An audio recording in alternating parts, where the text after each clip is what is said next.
The Omen. Released in 1976 and directed by the legendary Richard Donner, with a script by David Seltzer, The Omen became a box office hit with the telling of the Antichrist being born. The Omen was supposedly a cursed movie.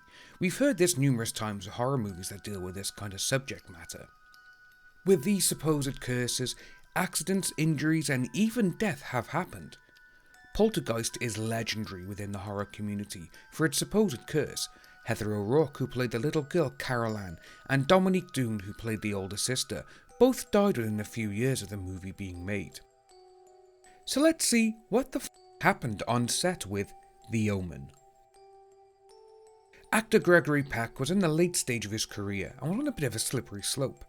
He hadn't had a hit movie for quite some time, and he was even considering retiring from acting when The Omen came his way.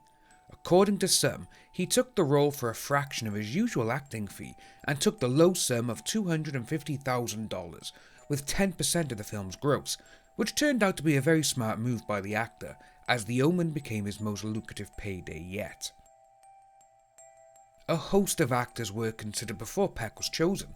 The go-to actor for Hollywood biblical-related movies, Charlton Heston, he turned down the role due to seeing it as a cheesy horror movie in past. William Holden also turned it down, claiming the satanic subject matter was very distasteful.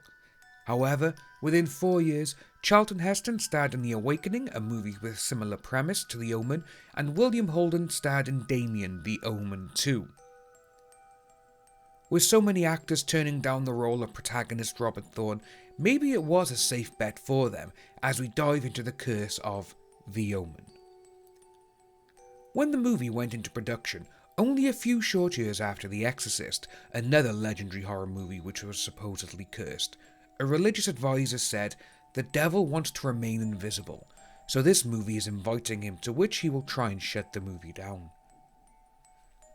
In what ways would the devil try and shut this movie down? Well, let's have a look at the following. On the very first day of shooting, a car carrying several crew members was involved in a head-on collision, which luckily didn't involve any deaths, but the occupants were seriously injured. Gregory Peck and writer David Seltzer both boarded planes that were struck by lightning, 2 days apart from one another on the way to the UK. The hotel where Richard Donner was staying was blown up by the IRA, along with a restaurant that the whole crew were booked into a few days later. The strangest event, though, was when Gregory Peck cancelled a flight he had booked for unknown reasons. That plane crashed into a nearby vehicle, which held the pilot's entire family. No one survived. After filming the baboon sequence at the zoo, one of the animal handlers was killed by a lion. This was reported in many newspapers across the United Kingdom, and it's a very sad tragedy to see that this has happened. The movie went through a string of names before landing on The Omen. It was originally called The Antichrist, when the studios asked them to change it to something more subtle, which is when they came up with The Birthmark. Real-life mothers on the maternity wards where they were filming the beginning of the movie, they were all in an uproar at the signs located around the hospital stating, "Filming the birthmark." They didn't want the word birthmark mentioned due to the fear of bad luck for their children.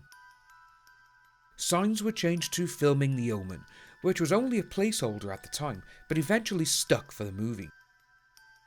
After the film had wrapped and was deep into post-production, special effects supervisor John Richardson, who did the infamous sliding glass kill, was in a car accident with his fiancée Liz Moore. Liz Moore was killed instantly, in the same way that the character Keith was in the movie, decapitated. Richardson survived. According to some, when Richardson crawled out the car, he saw a road sign that read 66.6 kilometers from the town of Omen. This has still not been verified, but has also just been told by word of mouth by Richard Donner and the producers. It's also worth noting that the car accident happened on Friday the 13th. When the movie was released, it became a box office hit, something the studio heads didn't see coming. Almost immediately, a sequel was greenlit. Richard Donner did not come back for the sequel as he was about to board the very first big studio superhero movie, Superman. The following excerpt is from Nate Bales, a black magician for Four Thorns. With movies that deal with demonic archetypes, 3 6s. there's definitely the potential for all types of phenomenon. The production for these movies, they start to make what you would call a substantial contact with these forces. They start to distill them into the atmosphere, the production, also into the individuals that are involved in the production. The Omen is a classic of the horror genre. The decade it was released in was one of the greatest times for horror buffs.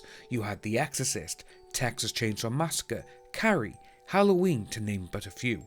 This was a decade that had intense cultural and upheaval, with the Vietnam War being a metaphor in horror movies like The Last House on the Left and The Texas Chainsaw Massacre.